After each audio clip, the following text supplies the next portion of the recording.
सहनो भुनक्तु सह वीर्यं करवावहै तेजस्विनावधीतमस्तु मा विद्विषावहै। ॐ शान्ति शान्ति शान्तिः।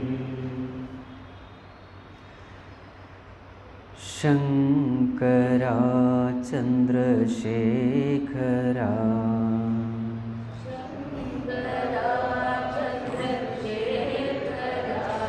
गंगाधरा सुमनोहरा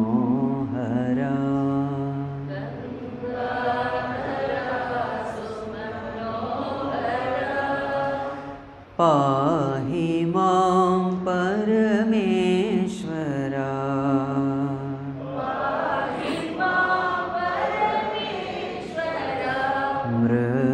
मृत्युंजय विश्वेश्वरा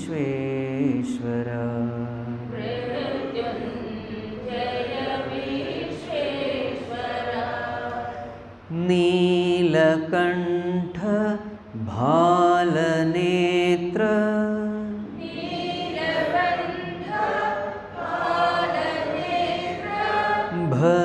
भस्मभूषित सुंदरा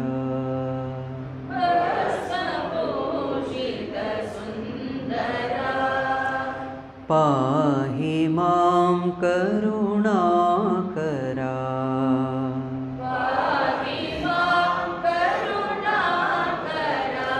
गिरिजेश ओंकारेश्वरा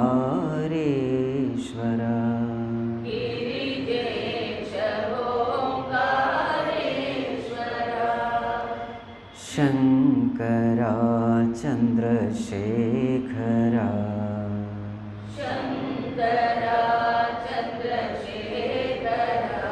गंगाधरा सुमनोहरा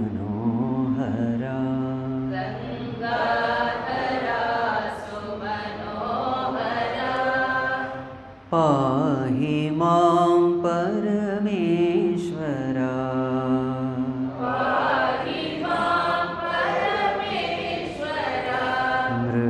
मृत्युंजय विश्वेश्वरा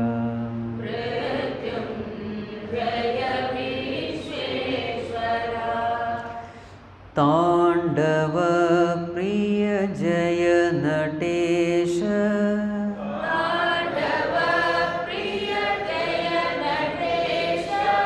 विश्वनाथ महेश्वरा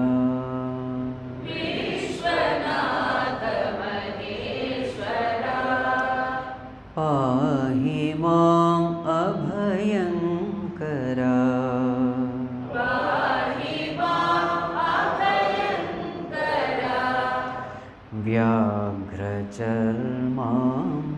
व्याघ्रचर्माम्बरधरा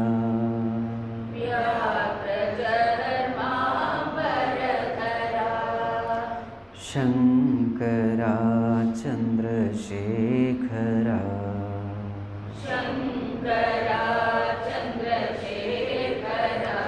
गंगाधरा सुमनोहरा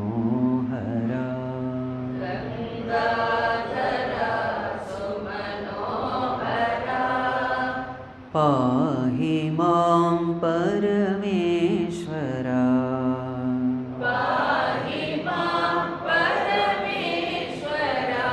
मृत्युंजय विश्वेश्वरा मृत्युंजय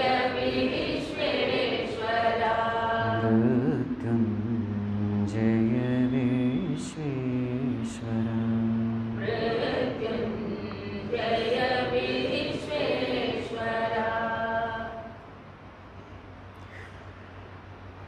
तू है अनाथ बंधु करुणा सिंधु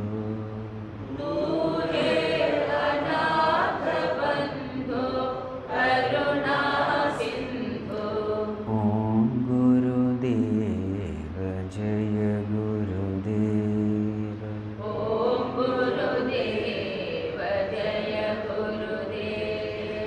तू है अनाथ बंधु करुणा सिंधु।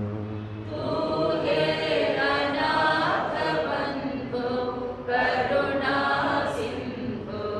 ओम गुरुदेव जय गुरुदेव। ओम गुरुदेव जय गुरुदेव। दुख और दर्द दूर करो। दुख और दर्द दूर करो। दुख और दर्द दूर करो। दुख और दर्द दूर करो। सुख का कारण दुख का निवारण। सुख का कारण दुख का निवारण। सुख का कारण दुख का निवारण। सुख का कारण दुख का निवारण। मैं क्या जानूं तेरी महिमा। मैं क्या जानूं तेरी महिमा। मैं क्या जानूं तेरी महिमा। मैं क्या जानूं तेरी महिमा। माया में आवे सब ही अंधेरा। माया में आवे सब ही अंधेरा। माया में आवे सब ही अंधेरा। माया में आवे सब ही अंधेरा। तू है अनाथ बंधु करुणा सिंधु। तू है अनाथ बंधु करुणा सिंधु। ओम गुरुदेव जय गुरुदेव। ओम गुरुदेव जय गुरुदेव।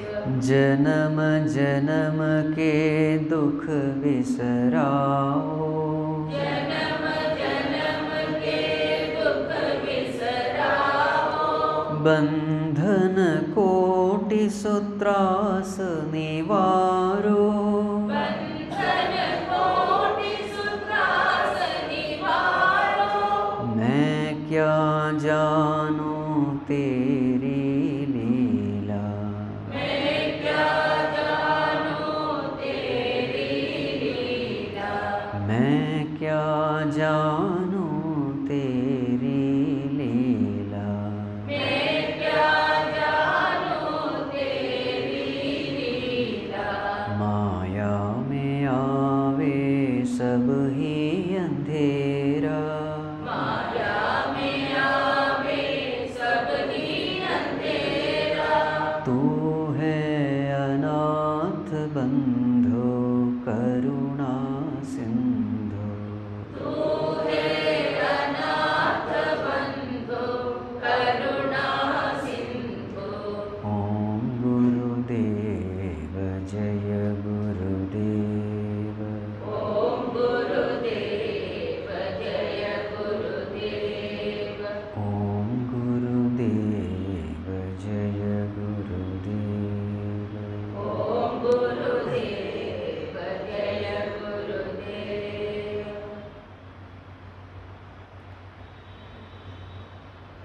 सदाशिवसमारम्भां शङ्कराचार्यमध्यमाम् अस्मदाचार्यपर्यन्तां वन्दे गुरुपरम्परां। श्रुतिस्मृतिपुराणानाम् आलयं करुणालयं नमामि भगवत्पादं शङ्करं लोकशङ्करं। शङ्करं शङ्कराचार्यं केशवं बादरायणं सूत्रभाष्यकृतौ वन्दे भगवन्तौ पुनः पुनः। समस्तजनकल्याणे निरतं Namami Chinmayam Devam Sadgurum Brahmavidvaram Sadgurum Brahmavidvaram. So yesterday we were seeing the glory of the Gurupādukās. So the Gurupādukās are as worshipful as God. They are as worshipful as the Guru. Why is it worshipful? It is worshipful because it is an embodiment of all virtues. The great virtues which we glorify in spirituality. The glory of these virtues is such that Bhagavan in Bhagavad Gītā says, Etat jnanam iti proktam ajnanam yadatonyatha. In 13th chapter, Bhagavan lists all virtues and says, this is knowledge only. So a person who has these virtues, what are the virtues we have discussed yesterday? The virtues of surrender, service, sacrifice, egolessness, humility, accepting everything with prasada buddhi, without questioning, without complaining. So these are all divine virtues. So yesterday we saw Padukas represent these virtues through its service, serving the teacher. So these Padukas are worshipful. So what is the content of Paduka Stotram? The content is, if we worship these Padukas, we can attain everything in life.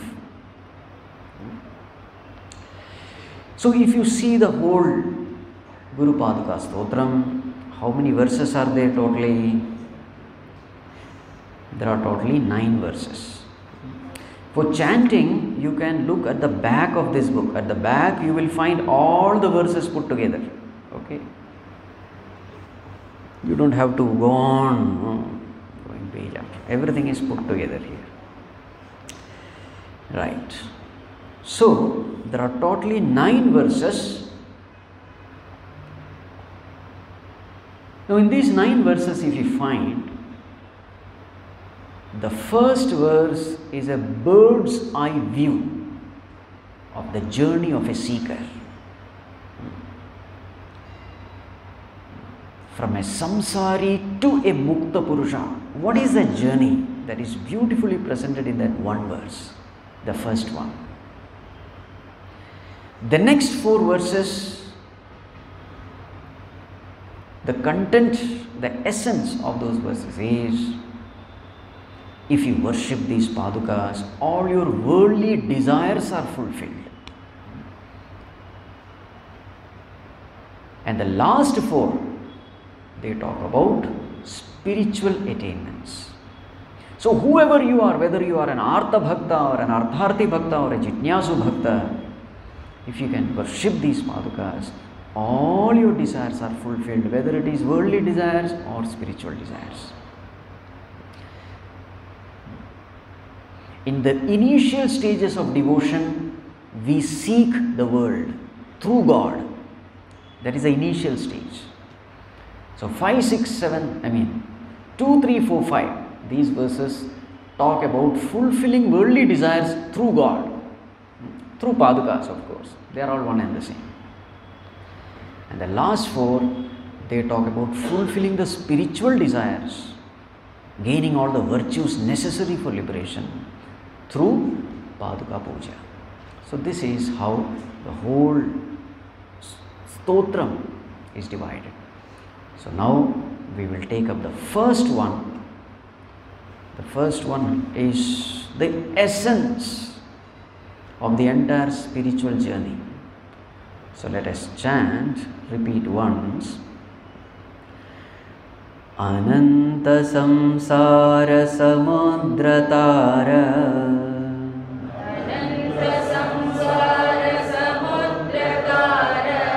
Nauka itabhyam Gurubhakti Gurubhaktidaabhyam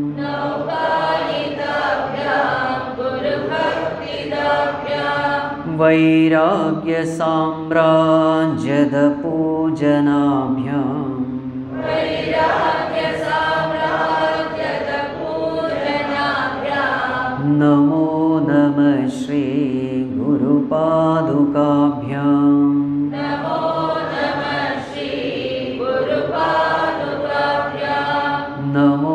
Namah Shri Gurupādukābhyam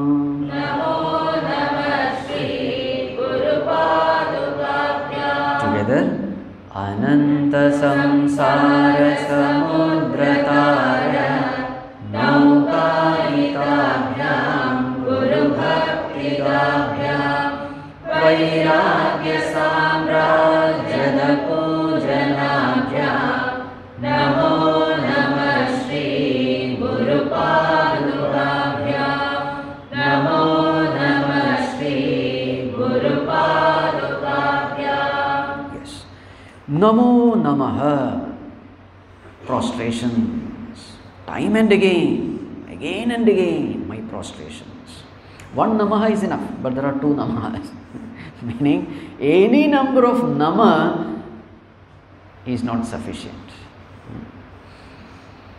So, there is an expression of gratitude of Pūjya Swamiji who has composed this. Namo Namaha. A similar this thing we find in Bhagavad Gītā also. When Arjuna sees the Vishwarupa Darshana, he says, Bhagavan, my prostration from front, from back, from top, from all sides, Bhagavan, thousands of prostrations again and again. So these prostrations express our gratitude, express our love, express our devotion. Namo Namah Shri Gurupādukābhyam.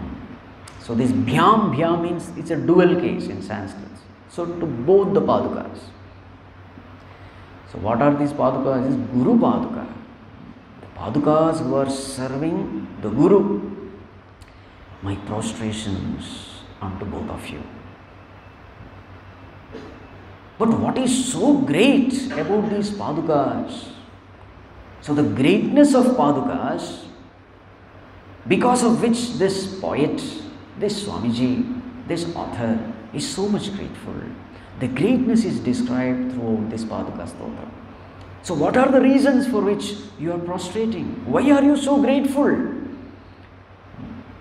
So the first one, Ananta samsāra samudra tara naukāyitābhyam.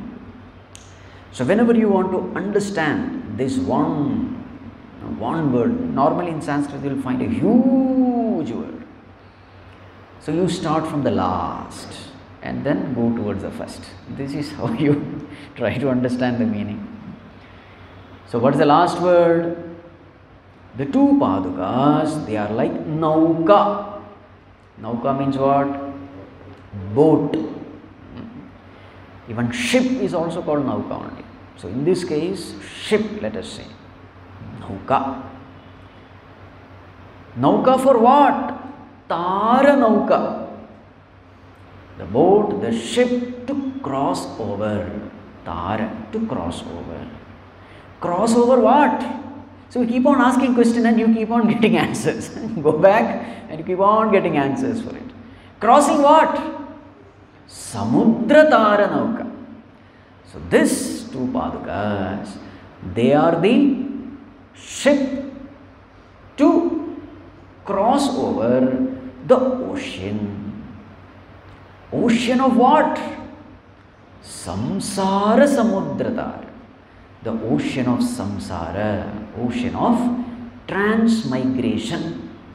Samsara. And what is the nature of the samsara? Ananta samsara. What kind of samsara is this? It is ananta. Ananta means what? Infinite. So in one statement, how will you say? Prostrations unto these Padukas who are the ship, Nauka, to cross over Tara, The ocean, samudra, of transmigration, samsāra, which is infinite, ananta. Got it? This is the way you have to understand. Ananta samsāra samudratara naukaidabhyam. So infinite ocean, how easily you cross over when you have a ship. Suppose you are supposed to cross over by swimming. Number one, it is not possible. But the greatest swimmer cannot swim. They might have crossed English Channel and this and that, but crossing our ocean is impossible. How much ever great the swimmer you are. But if you have devotion towards these Padukas of the Guru, if you worship these Padukas, then these Padukas will act as the ship to cross over this ocean of transmigration which is infinite. Meaning, easily, effortlessly. You don't have to know the content of the ocean, the depth of the ocean, the width of the ocean when you are in a ship, isn't it? Now this is called effortlessness. And you don't have to struggle also. The ship will take you. You don't have to do anything. You have to just surrender to the ship. What do you mean surrender to the ship? Remain inside the ship. And cooperate with the ship. Don't jump out of the ship. Right? Cooperate with it. Be there. The rest the ship will do. Okay. Now this is called as effortlessness. Easily. Naukaidabhyam. And these Padukas. So this is the first step. The second one, Gurubhakti dabhyam. The means giver. So what do these Padukas give you? The. What do these Padukas give you? Bhakti, the giver of bhakti, giver of devotion. Devotion towards whom? Guru Bhakti da, meaning devotion unto Guru. So these Padukas, if you worship them sincerely, regularly with devotion, these Padukas will generate in you what? Devotion unto Guru. So this is the second term. And the third one, Vairagya Samrajya the Pujanabhyam. So again it gives you something. What does it give? The Samrajya the. Samrajya means what? Kingdom. It gives you a kingdom. What kingdom does it give you? Vairagya Samrajya, the kingdom of dispassion. Kingdom of dispassion. So these Padukas, if you worship them, they will give you the kingdom of dispassion. So therefore, Namo Namah Shri Gurupādukābhyam. My prostrations unto these Padukas. Right. So here you find the journey of a seeker. So where should the journey start? Every journey has to start with misery. Okay, what is the starting point? Misery is the starting point. And how much of misery? Ananta. So therefore the first word is Ananta samsāra. Okay, because unless we are miserable, we will not come to spirituality. All of you are miserable somewhere or the other, or everywhere, whatever. So miserable, you have tried every other way. Now finally, as a last resort, you have come here. Isn't it? Otherwise, you will not be attracted towards spirituality. So the necessary condition for being a student of spirituality is you must have gone through a lot of misery. You have tried all ways and no way is working. And finally, you come here. It is true. So the starting point is Ananta Samsāra. You start from there. Right? Misery, lot of misery. So what is this author trying to say? The author trying to say is, start with what you can do. In the beginning itself, don't expect devotion, etc. No, start with what you can do. And what is the simplest thing which every one of us can do? The simplest thing is, we can do physical puja. Yes or no? Puja is something which every one of us can do. So start with that. Puja of what? Paduka Puja. This is the first step. And so therefore in our tradition we have, now since we are dealing with Paduka Stotram, here it is Paduka Puja, otherwise it will be Ishta Devata Puja. But the first step is Puja only. Ramana Maharshi also tells the same thing, no? Kayavamana karyamuttamam pujanam japas chintanam kramat uttamam. So what is the first one? Pujanam. See, all great Mahatmas, they are unanimous. They say start with puja. So our Rishi Munis, they have given a beautiful way of performing this puja. So what is this puja? It is a physical thing. So the content of the puja is only this much. You assume that Bhagavan is visiting your house. It's all imagination. Remember yesterday I was telling, the whole of spiritual this thing is, especially when it comes to purifying the mind, it's all about beautiful imagination, divine imaginations, so that it can bring in lot of feelings in the heart. Because these noble divine feelings can purify your heart.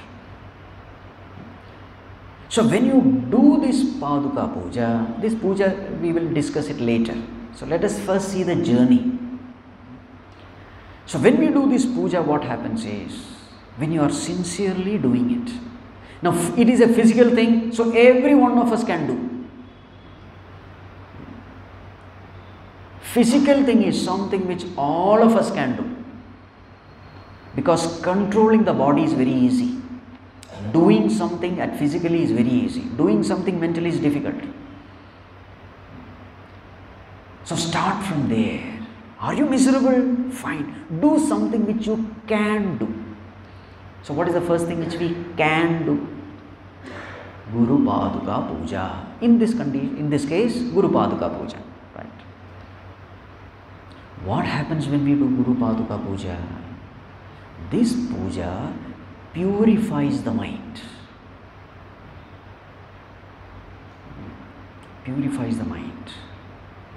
If it is done with the right attitude, with dedication, with sincerity, with as much as devotion as possible, with faith, if you do it regularly, it will purify the mind.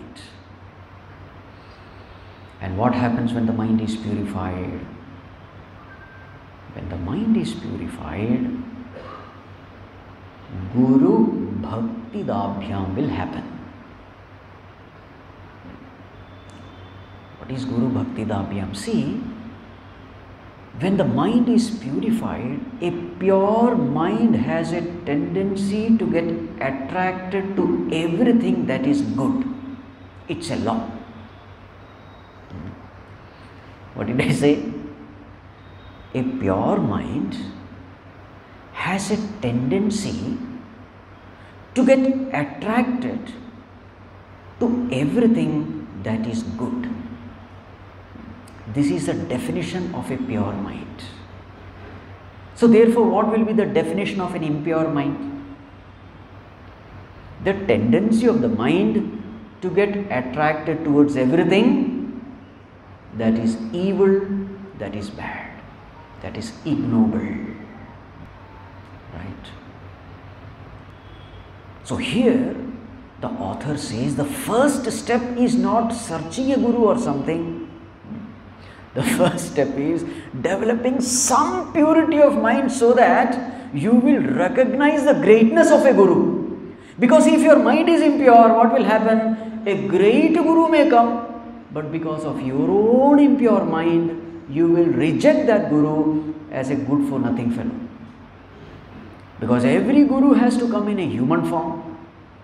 So my own impure mind will project impurity upon the Guru, and then I will fail to recognize the greatness of the Guru.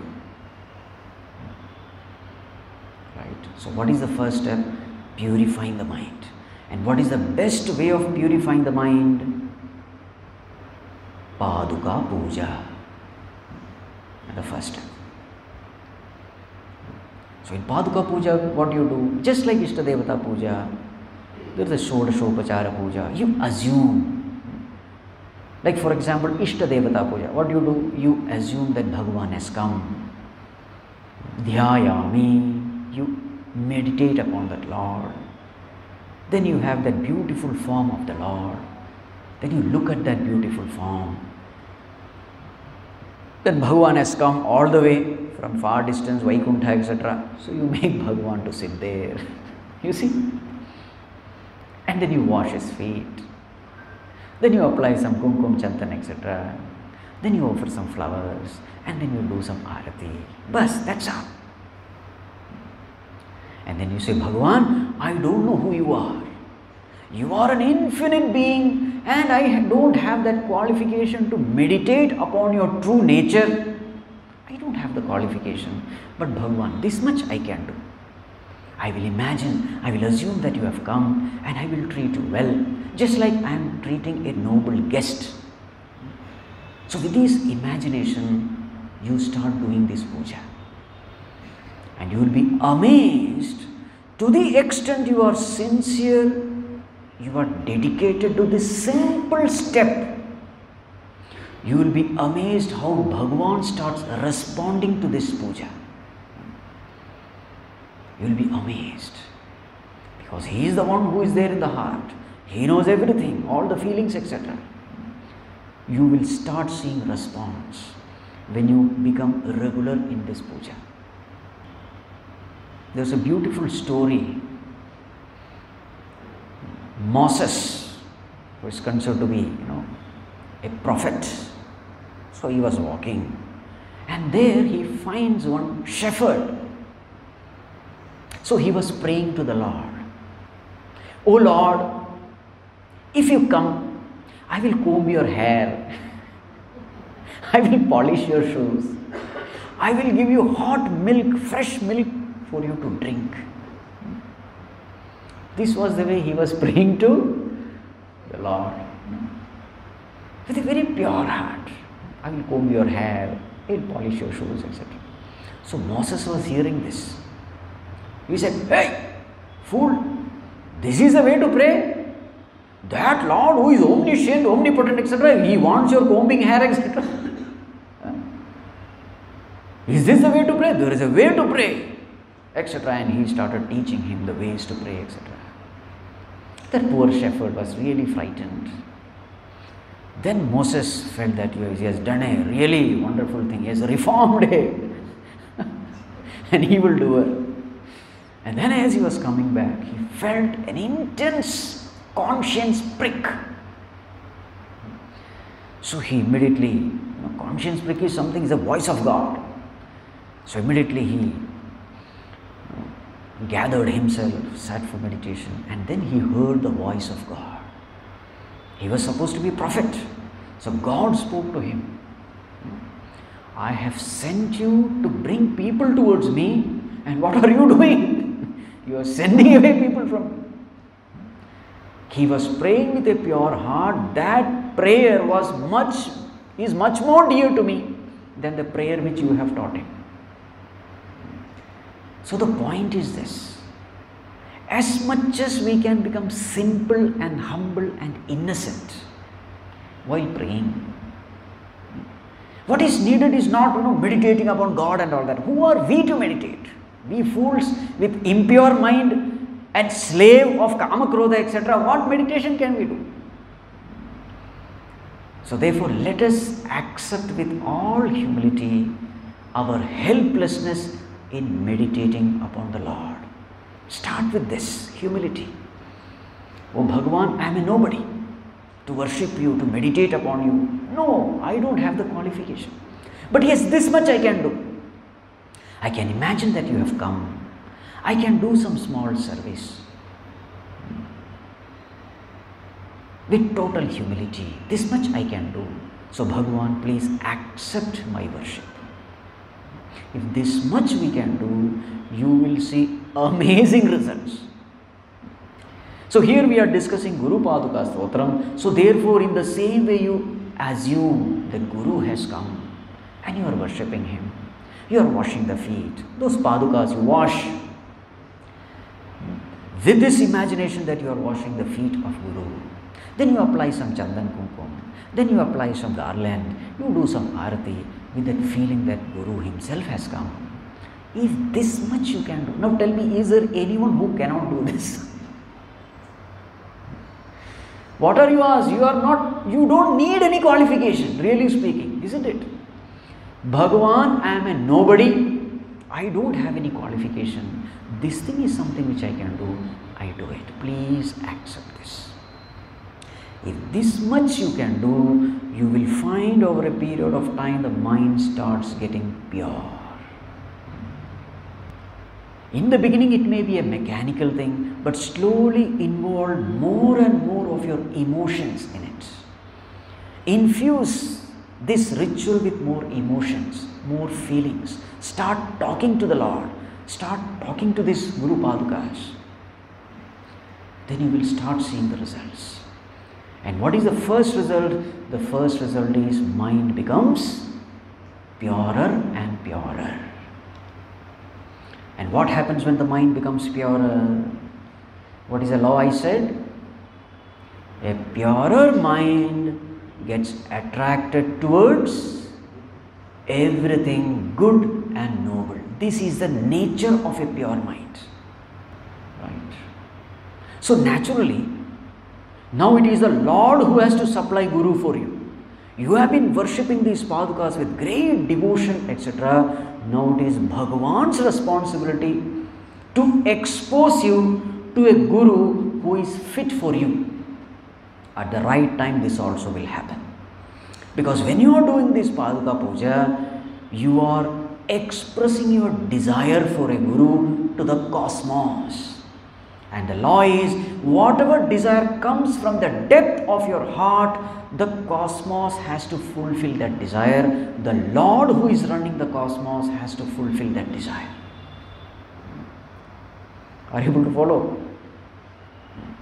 In this world there are varieties of gurus. Not all gurus are fit for us. All types of gurus are there in this world. There are tamasic gurus, rajasic gurus, sattvic gurus. There are highly evolved gurus, lowly evolved gurus. There are gurus, even among the enlightened ones, there are so much of varieties. Some gurus are more into chanting. Some gurus are more into selfless service. Some gurus are more into study of the scriptures. Some gurus are more into bhajans. Some gurus don't want any disciple at all. They are parivrajaka sannyasis. They just roam around here and there.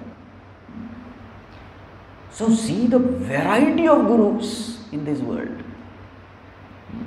Some gurus are emotional, some gurus are logical. You see.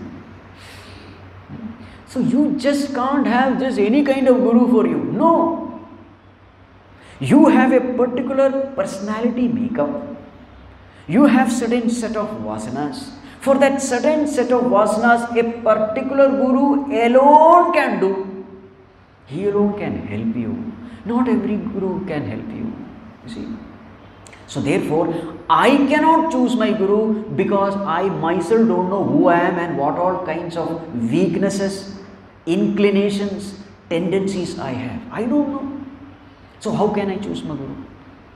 So it is the Lord alone who has to bring Guru to that deserving Shishya. It is Bhagavan's job. So you don't have to do Guru hunting. You have to do just one thing which you can do. What is it which you can do? Gurupādukā Pūjā. Start from there. Start from there. Something which you can do. And as you start doing this, the mind becomes pure. And as the mind becomes pure, you will be exposed to somebody if you need. And suddenly you are attracted to that personality. This happens. There are so many other gurus you may not be attracted, but this particular person you are attracted. Why are you attracted? Because you are attracted because your vasana wavelength matches with the wavelength of that guru. So Bhagavan from within gives you joy. This is how Bhagavan indicates that this is the man. In the company of that person, you are inspired. You are fulfilled. You find joy. Your questions are answered. You find peace. You get a glimpse of the higher joy. This is what happens. What happens is Gurubhakti Dabhyam. I am explaining that term now. Guru Bhakti comes. You see. Suppose if the mind is not pure, then what will happen? The very same person will be there. Instead of finding the greatness in that teacher, you will be finding the fault in that teacher. See? There are very many people who would listen to Pūjya Gurudev. They listen to the entire talk, everything fine. And the question they asked Gurudev is, Swamiji, why do you have this snuff box? Because now and then Pūjya Gurudev used to, take that snuff. He had some medical problem. There was no medicine. And this was the one thing which used to clear his nostrils, etc. So he used to take it. He used to take not because he was addicted. He used to take it as a medicine. So there are people who are not able to listen to any of this. They just find this. So Gurudev used to say, congratulations, you have reached up to this. Now come to this level. Right? The point is this, when the mind is impure, you are stuck with something negative. Here is a person who has 99% goodness, 1% some defect. You are stuck with that 1%, you don't see that 99%. So who is the loser? Loser is not the guru. He doesn't care. We are the losers. So this is what the impure mind does. It filters out all good things and takes in only the negativity. The impure mind is so great that if Bhagavan himself comes as a guru and tells you something, that mind will not accept. Forget about ordinary human gurus. Even Bhagavan, now for example in Bhagavad Gītā itself Bhagavan says, Etvetad abhyasūyantaha na anutishtanti me matam sarvajnana vimudhanstan vidhi nashtan acetasaha. Bhagavan says, those people who find fault with me, find fault with these teachings, they become devoid of all knowledge, Bhagavan says. So who are these people who find fault? These are the people whose minds have not been purified. So the example given is this sun. The sun with its brilliance can illumine the whole world. But suppose a blind person is there, what will be his experience? He will say, what sun? There is only darkness. He doesn't realize that the problem is with him. It is not the problem with the sun. So this is exactly what happens when the mind is impure. Even the greatest personalities may come in your life, but you will fail to recognize them because you are tuned, your antenna is tuned only to the negativities of that person. Right? But when the mind is pure, when that mind is tuned to goodness, so then the cosmos supplies that guru, and that mind is able to appreciate the goodness in that guru, and that person is inspired. This is called as Guru Bhakti. Guru is an embodiment of goodness. But the question is, am I seeing those goodness? Have I evolved enough to appreciate the goodness in the teacher? It needs tremendous maturity to even to appreciate the goodness in the teacher. Tremendous amount of purity is necessary. Otherwise you will misunderstand that purity as something which is very normal. To understand the glory of the teacher, the Shishya also should be to a great extent matured, evolved. Because these virtues of a teacher, they are very subtle. They are very subtle. For example, control of the senses, control over the mind, contentment. How will it express itself? It will express as Guru sitting quietly doing nothing. Yes or no? A fellow who is an addict of the sense pleasures, he will be running around. What will be the nature of a Guru who is master of sense pleasures? What will be his nature? He will be sitting quietly smiling. Now sitting quiet smiling, a person with an impure mind, what is a useless Guru? Does nothing. See? Virtue is misunderstood as vice.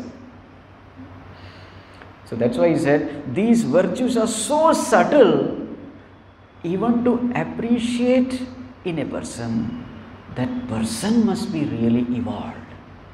That's why this purity of mind is so much emphasized. Right? Gurubhakti dabhyam. And when you see that person, you are inspired. The best example is our own Pūjya Gurudev. His life was like any other life, just like us. But he got involved in freedom struggle.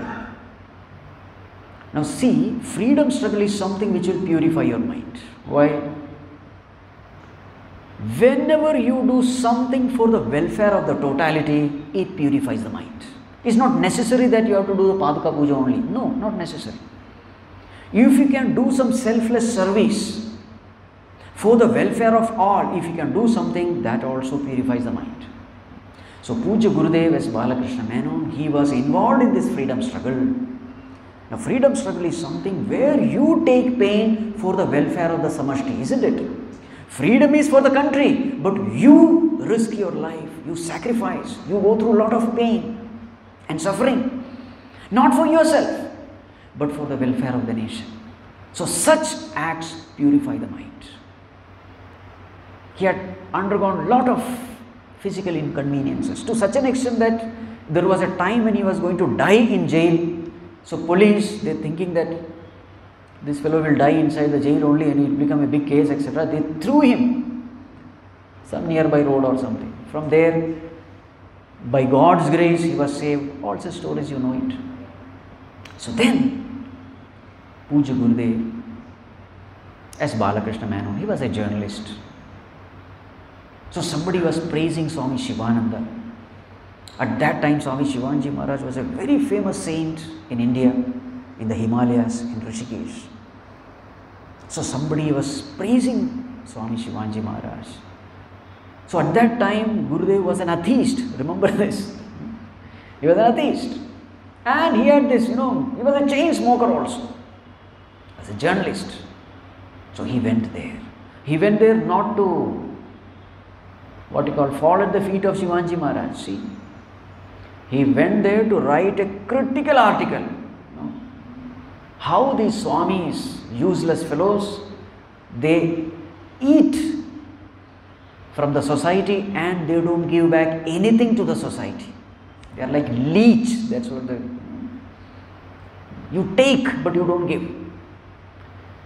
They are burdens for the society. This was the content which he was preparing for. So he thought that let me target the greatest saint. Ordinary saint and not forget. Greatest one. So therefore he went to Himalayas.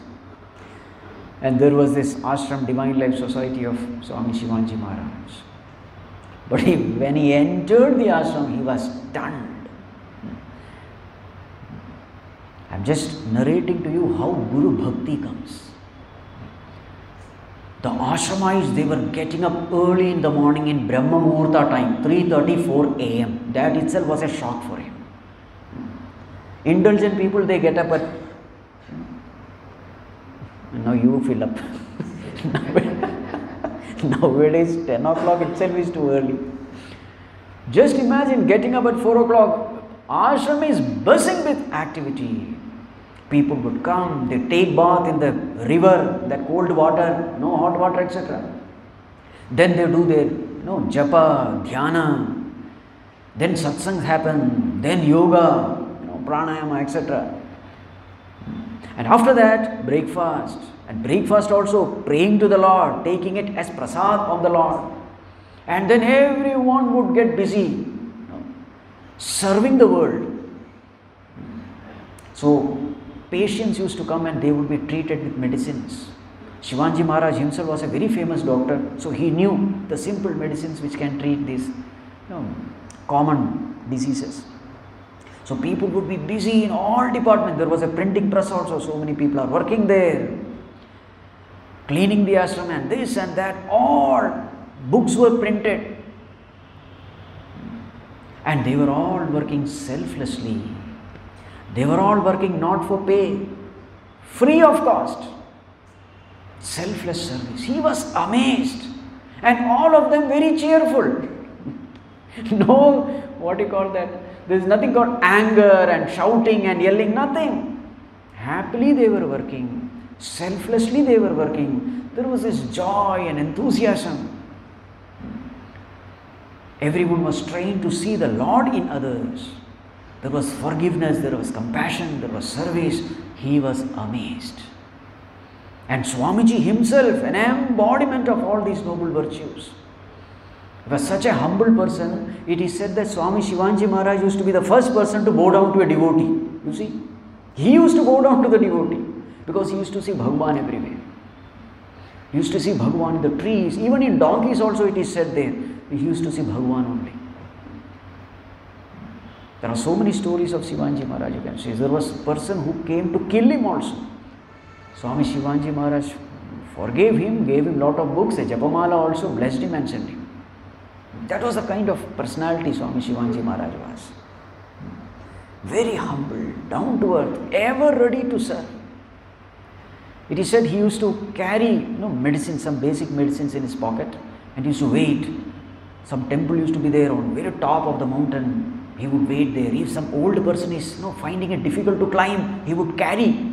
Swami Shivanji Maharaj was a huge built personality.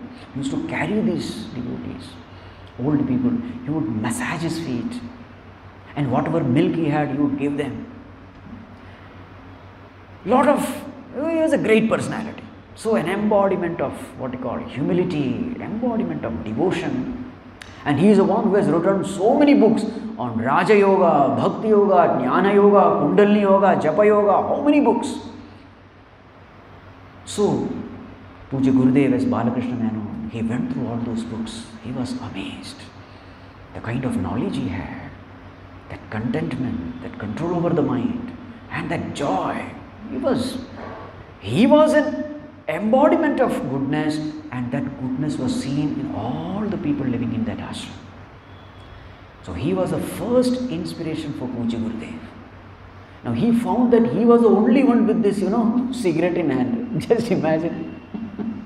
All those people, they were free from, eating non-vegetarian and very clean. No drinks, no smoking, no non-veg. And he was the one, a chain smoker. He felt very bad. And also he found how much of service they are doing. He was very much inspired. He was transformed literally. So he had gone only for few days.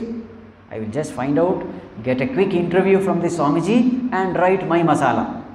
This was his plan. But he came only for 2 days. That was his plan. But he stayed for weeks together. And then he started reading all the books written by Swami Shivanji Maharaj. That was an eye-opener for him. This way also we can live our life. Till then he was living an indulgent life, but after meeting this great saint, he was so inspired to live this spiritual life. This is called as Gurubhakti. You are so inspired by a personality. So naturally what happens? There is a desire in all of us. Whenever we see some goodness in person, we want to imbibe that goodness and make it our own. This desire is there in all of us. We are all copycats. Something is good in someone, that person is inspiring, I try to copy that good thing and make it my own. This is a natural tendency in all of us. Even from the childhood itself, you will find these babies, etc. The elder brother is doing something, the younger fellow also want to do the same thing, isn't it? The elder brother is playing with a toy, the younger fellow, he will throw the toy which he has and he says, I want that toy. So this tendency is there in all of us. Yad yad acharati sreshtaha tat tat eva itaraha janaha sayat pramanam kurute lokaha tad anuvartate. Whatever the great people do, noble people do, that person who is an inspiration for me, whatever he does, the same thing I will also do. Otherwise, why should you think that these youngsters with torn jeans pant, etc.? Why are they wearing these torn jeans pants? Because their role model is doing it. You know, the intellect just collapses. Whatever my role model is doing, I will do the same thing. It may be illogical, it doesn't matter for me. He is my role model, he is doing this, I am also doing this. So in the same way, the same thing happens here also. A pure mind is attracted towards a noble personality, and now I start, copying whatever he does. And I start imbibing those values and make it my own. This is what happens with Guru Bhakti. So very many times people ask this question. Is it necessary to have a live Guru, a living Guru? Because whatever knowledge is there anyway I am getting from books and CDs, etc. I can listen to these audios, I can get. Is it necessary to have a living Guru? So this aspect answers this question. When you find a person who is an embodiment of goodness, who is an embodiment of virtues, when you find that person in your life, you automatically tend to emulate that person. And that way, the spiritual programs becomes very fast. There is some value mentioned in some book, that's okay, but you find a person living it, then automatically, without your knowledge, you start copying that person, you start emulating that person, and slowly that value enters into you. That is why so much of emphasis is given to this, physical presence of a Guru. Right? So, Guru Bhakti Dabhyam. Now, when you are inspired by such a personality in your life, when that person, now you want to become that person, you want to have all those virtues, so naturally what will be the tendency in you? You start paying attention to all what he advises you. Being with that Guru will give you some advice. Now how seriously you will take that advice depends on how much reverence and respect you have for that personality. Now it's a very important point. A person is giving me advice. How seriously will I take that advice? Depends on what is my evaluation about that person. If I have no respect for that person, he may be giving me the best advice, but I will not take it. Because the person who is giving it, I don't value him, I don't respect him, I don't love him. But suppose the very same advice is coming from someone whom I revere, then that advice, I take it very seriously and I start working on it. So this is a great lesson which we have to keep in mind as parents giving advice to our children. Very many times parents are busy giving advice, advice. Preach, preach. The fellow doesn't even listen. He says, God, thank you for giving me 2 years. With 1 year arises, the other throw away. Why is it that children don't listen to the advice given by the parents? Why is it so? The answer is very clear. Just giving advice will not do. Are you living it? This is the question. Are you living it? How much of respect and reverence the children have towards their parents? To that extent, the advice given by the parents will be implemented by children. This is true everywhere. So therefore, advice is not important. Most important is who is giving. No, these are all psychological things. Please understand. These are all psychology. You see in your own life, some words spoken by someone you value it. The same words spoken by somebody you don't value. It is not the advice, it is a person giving advice. Your attitude towards that person who is giving advice. So now, coming back, so Guru Bhakti Davyam. So here is a person whom you really revere because you are seeing in front of your eyes. Especially as far as Pūjya Gurudev is concerned, he came in contact with Taponji Maharaj also. It was Shivanji Maharaj who directed him to Taponji Maharaj. Taponji Maharaj was an embodiment of Vairagya, of Viveka, of scholarship, of devotion. Anything happening in nature, he would just remember God and then he would go to Samadhi. That was the kind of person Taponji Maharaj was. So these two great personalities, very famous personalities in Himalayas, Taponji Maharaj and Shivanji Maharaj. Shivanji Maharaj was more into service. Taponji Maharaj was more into seclusion. Two different expressions of the highest knowledge. So all these things, so Pūjya Gurudev, it is written in the Journey of the Master. So biography, if you want to know, please read that book, Journey of the Master. This is that biography. So there Pūjya Gurudev says, here is my Guru who is seeing God and God alone everywhere, and here am I seeing everything except God. You see? Now just imagine that state of mind. You are with a towering personality and you see yourself, you consider yourself so insignificant with regard to dispassion, devotion, these noble virtues. What will be the natural tendency in you? How much of that desire for perfection? You see?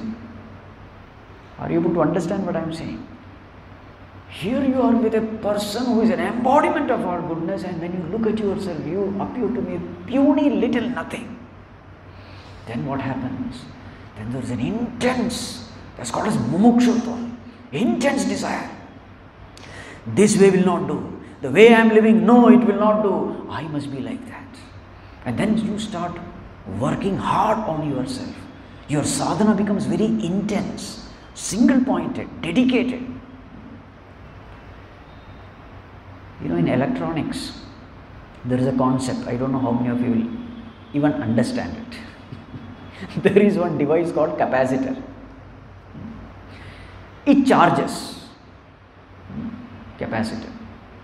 If it is connected to a 2 volt, it will charge towards 2 volt.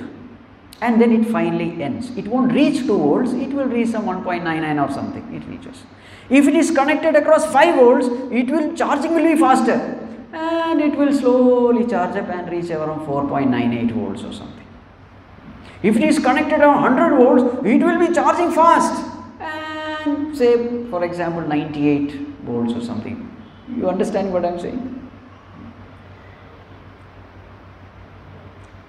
How much it charges depends on to what it is connected to.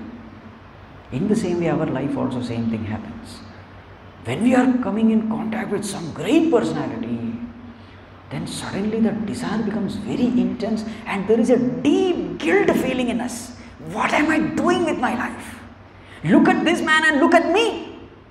You see? Now this kind of desire is what a Mahatma creates in you. he makes you miserable. He will not say anything. In silence he will prove it. Look at me and look at you. Where are you? Shameless fellow, useless fellow, indulgent fellow, sensuous fellow, extroverted fellow. Is this the way you want to live? He will not say anything. He is just silently saying it. You understand? That silence is a loud silence. When you see the discipline in him, the sense control in him, that contentment, the devotion, the seriousness, the way he spends his life, his time, how serious he is about sticking to the virtues of life, sticking to the path of righteousness. How serious is he about God, trying to please God, living a life in tune with God. When you see the seriousness of this person, suddenly you feel, what am I doing? And it is this misery in you. This is the greatest blessing Guru can give you. Because once this misery comes, you are helpless. Now you will work. You understand? Once this desire is created, you will work.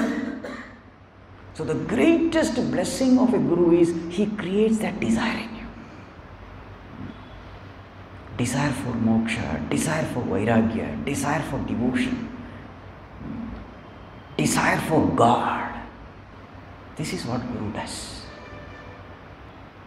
Gurubhakti dabhyam. And then you are helpless.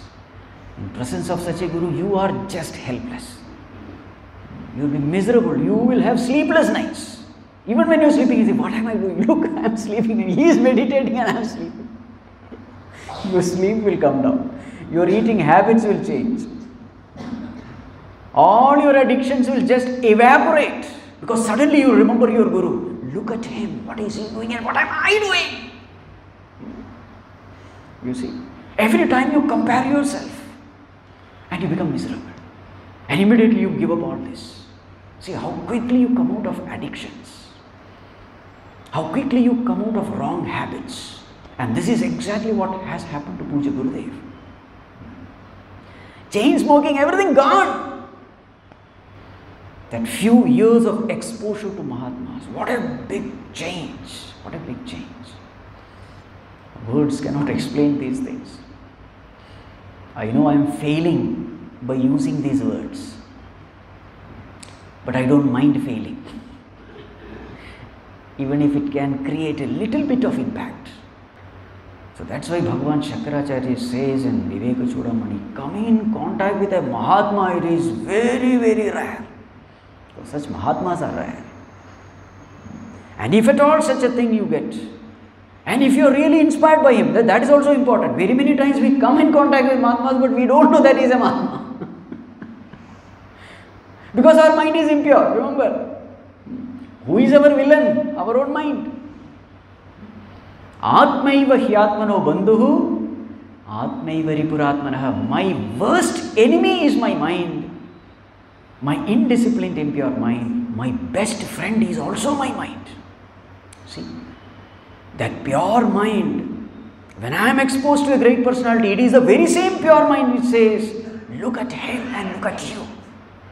It's the very same pure mind which says, it is this mind which inspires. So naturally what should happen? So whatever advice is given by such a great master, I will take it very, very seriously. Because I know this person is saying from his own life's experience.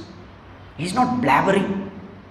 He has experienced it, therefore he is saying it. Therefore it must be 100% true. You take that advice very, very seriously. And then you start working on yourself. Greater the devotion you have for your teacher, greater will you work on the advice given by the teacher. They are connected. So then what must happen? See the next term. Vairagya samrajyada pujanabhyam. See, these terms are all connected. So these Padukas, they give you the what? Samrajya. The kingdom. Kingdom of what? Vairagya. Kingdom of dispassion. So here all this we have to understand. Viveka, Vairagya, Mumukshutva, everything. The kingdom is given to you. The progress is very quick in the presence of such masters. Very quick. Vairagya, Samraj it is called, kingdom. When can you say you are ruling the kingdom of dispassion? Even when the sense objects dance in front of you, you are not affected. This is a sign that you are ruling the kingdom of dispassion. You see, there is a height of dispassion. And remember, this dispassion is backed by knowledge. It is Viveka Janita Vairagya. There are different kinds of Vairagyas also. There is something called Alabhe Vairagya. You don't get it, therefore you say, oh, it's not of importance. Then there is something called Smashana Vairagya. You know it. Some near and dear one dies and suddenly you are filled with Vairagya. It's called a Smashana Vairagya. Dispassion born in a cremation ground. Some near and dear one dies, you are shaken totally, and then you say the whole world is impermanent, nothing is permanent and all that. After a few days again you are back to normal. You again get attached to everything, you are back. This is called a Smashana Vairagya. Then there is something called Prasuti Vairagya. So this pregnant lady, she is going through that labor pain and she said, this is the last child. No more child I need. After 2 years again she is pregnant. In those days, so 10, 15 children they used to have. So every time she says, this is the last one, I can't handle this. But then she forgets. So these are the different kinds of Vairagyas mentioned in our scripture. This Vairagya is not that.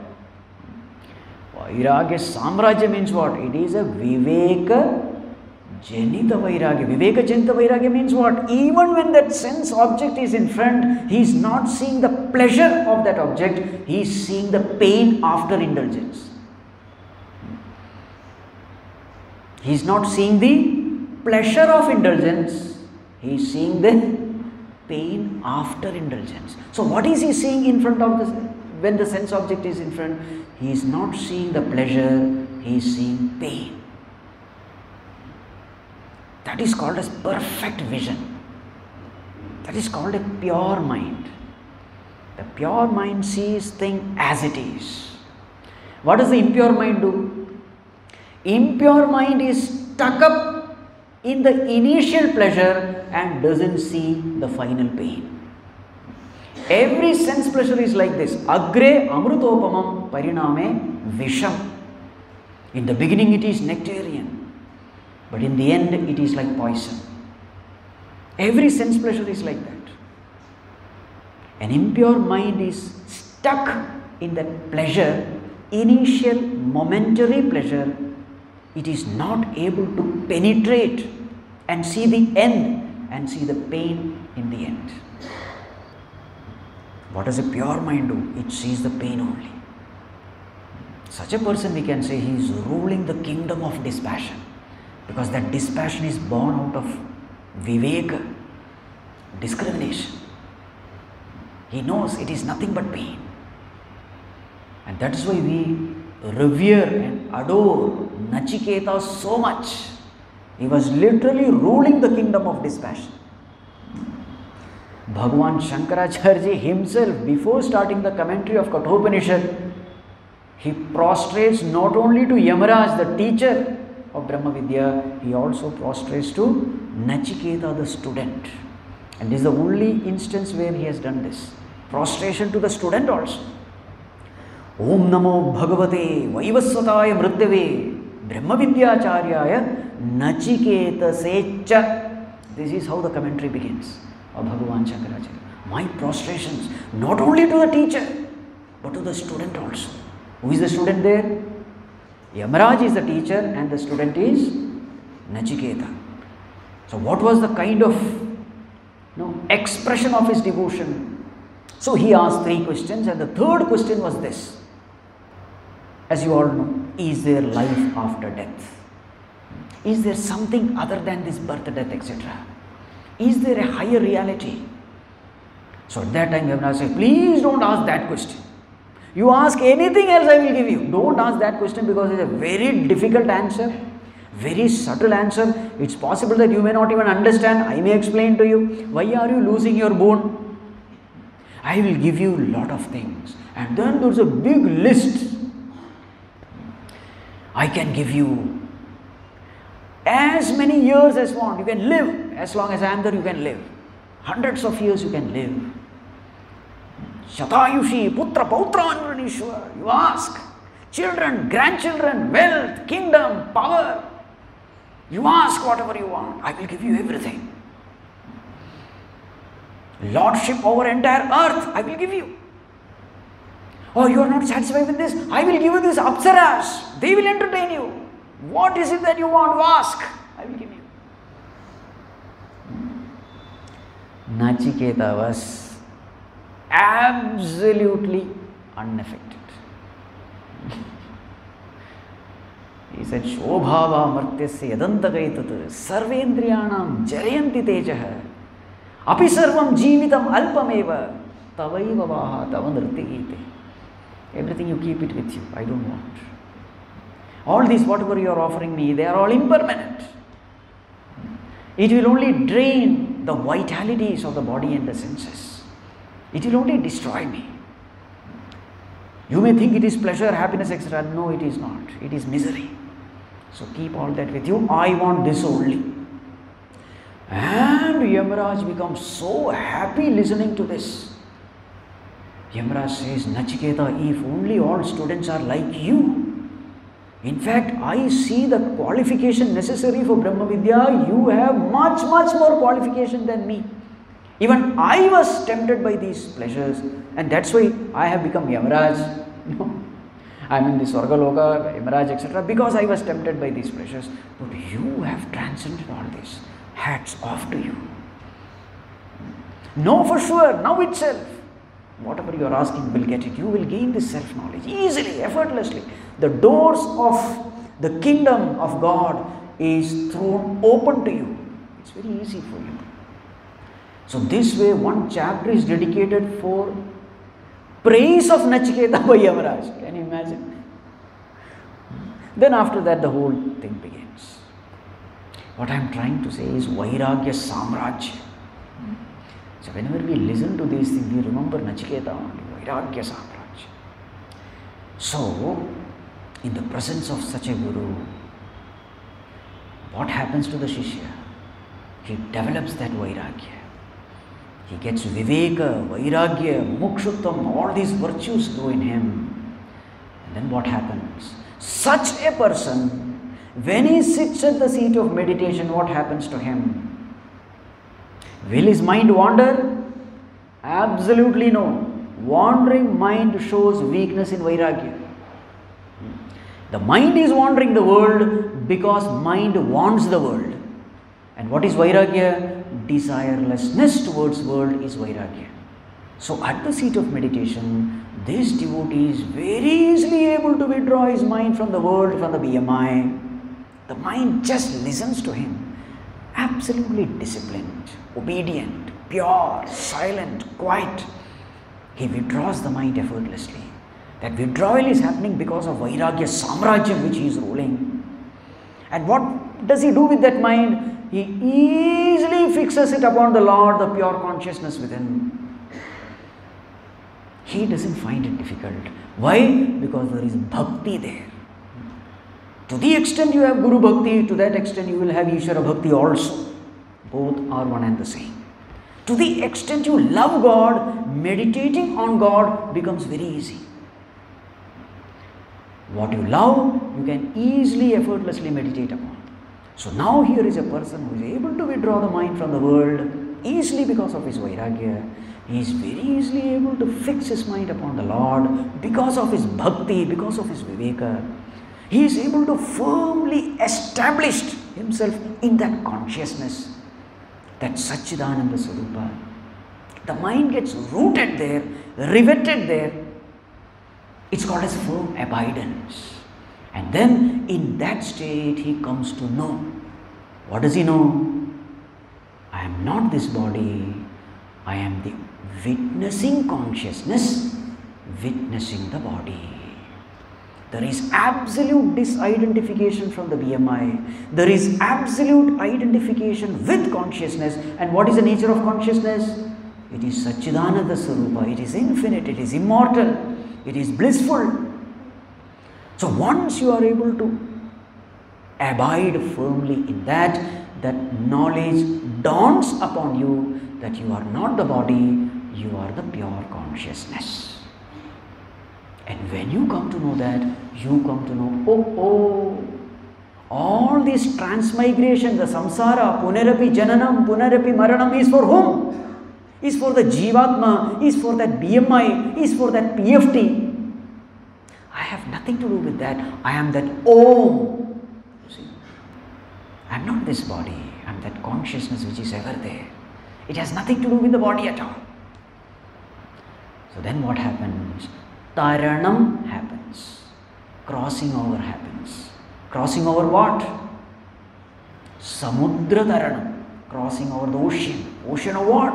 Samsara samudra.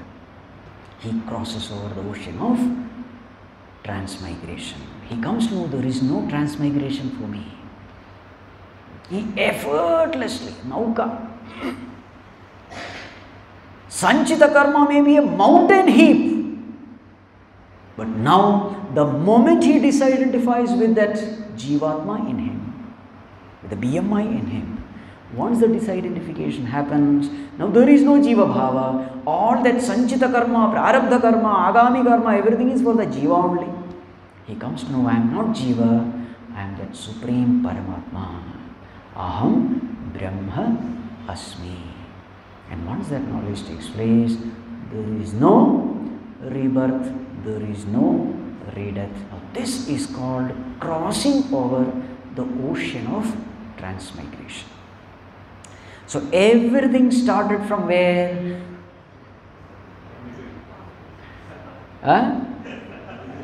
Everything started from where? Of course, misery. That is the first qualification, misery. To be aware that I am miserable. Remember, misery itself is not the qualification. I am aware that I am miserable. This is the qualification. That is why chapter 1 of Bhagavad Gītā is Arjuna Vishada Yoga. It has to start with Vishada only. Only then the glory of Guru, glory of Vairagya, glory of Viveka you will realize. The necessary qualification to know the glory of Guru and all these virtues is the necessary qualification is suffering. Being aware that I am miserable. Arjuna Vishada Yoga has to be the first chapter. That first chapter is also called Yoga only. Yoga is a means to connect to God. Remember, Vishada is the means to connect to God. Amazing. So the first step is misery, but after misery, what is the second step? It is, as now we are discussing Paduka Stotram, so the step is worshipping the Padukas of Guru. Right? So more of it we will see tomorrow. Manas bhajare Guru Charanam.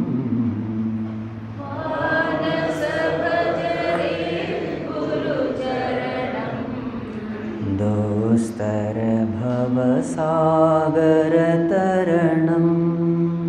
Dostar bhava sagar taranam. Manas bhajare Guru Charanam.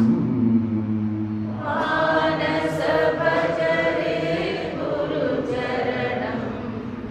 Dostar bhava sagar taranam.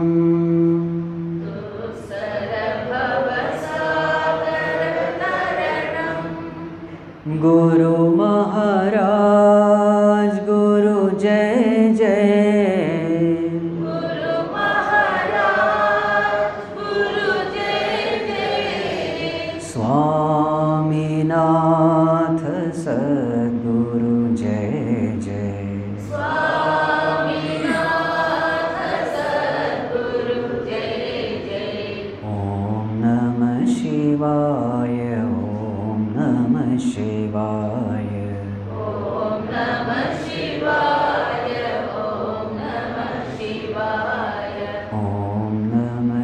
Shivaya Shivaya Nama Om. Om Namah Shivaya Shivaya Nama Om. Arunachala Shiva Arunachala Shiva.